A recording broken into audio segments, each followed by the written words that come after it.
ಕಾವೇರಿ ನೀರು ಬಿಡುಗಡೆ ಆದೇಶದ ವಿರುದ್ಧ ಫ್ರೀಡಂ ಪಾರ್ಕ್ನಲ್ಲಿ ಕರ್ನಾಟಕ ಚಲನಚಿತ್ರ ಪೋಷಕ ಕಲಾವಿದರ ಸಂಘದ ಸದಸ್ಯರು ಖಾಲಿ ಬಿಂದಿಗೆ ಹಿಡಿದು ಅಣುಕು ಪ್ರದರ್ಶನ ನಡೆಸಿ ತಮ್ಮ ಆಕ್ರೋಶ ವ್ಯಕ್ತಪಡಿಸಿದರು.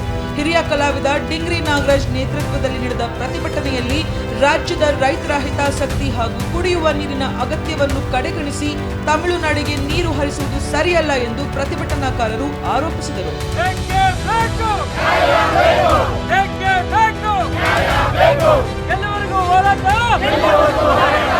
ಯಾವುದೇ ಕಾರಣಕ್ಕೂ ಕರ್ನಾಟಕದ ಹಿತಾಸಕ್ತಿಗೆ ಧಕ್ಕೆ ಉಂಟಾಗದಂತೆ ಸರ್ಕಾರದ ನಿಲುವು ತಾಳಬೇಕು ಎಂದು ಒತ್ತಾಯಿಸಿದರು. ಪ್ರತಿಭಟನೆಯಲ್ಲಿ ವೈದ್ಯನಾಥ ಬಿರಾದರ್, ನವನೀತಂ ಗಣೇಶ್ ರಾವ್, ಗಂಡಸಿ ಸದಾನಂದ ಸ್ವಾಮಿ, ಪುಷ್ಪಸ್ವಾಮಿ, ಸುಲೋಚನಾ ರೈ, ಕವನ, ಭೂಮಿಕಾ ರೆಡ್ಡಿ, ಜೂನಿಯರ್ ಜಗ್ಗಿ ಸೇರಿದಂತೆ 150ಕ್ಕೂ ಹೆಚ್ಚು ಪೋಷಕ ಕಲಾವಿದರು ಭಾಗವಹಿಸಿ ಕಾವೇರಿ ಪರ ಘೋಷಣೆಗಳನ್ನು ಕೂಗಿದರು.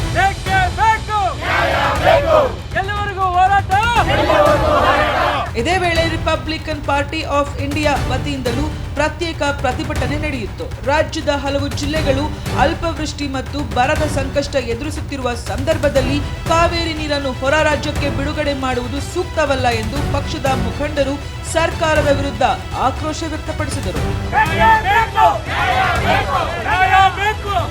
ಕಾವೇರಿ ನೀರಿನ ಹಂಚಿಕೆ ವಿಚಾರದಲ್ಲಿ ಕರ್ನಾಟಕದ ಪರ ಸರ್ಕಾರ ಕಾನೂನು ಮತ್ತು ಆಡಳಿತಾತ್ಮಕ ಬದಲಾವಣೆ ನಿಲುವು ತಾಳಬೇಕು. ರೈತರ ಹಿತಾಸಕ್ತಿ, ಕುಡಿಯುವ ನೀರಿನ ಭದ್ರತೆ ಹಾಗೂ ರಾಜ್ಯದ ನೀರಿನ ಹಕ್ಕುಗಳನ್ನು ರಕ್ಷಿಸುವಂತೆ ವಿವಿಧ ಸಂಘಟನೆಗಳು ಮತ್ತು ರಾಜಕೀಯ ಪಕ್ಷಗಳು ಸರ್ಕಾರವನ್ನು ಆಗ್ರಹಿಸಿವೆ.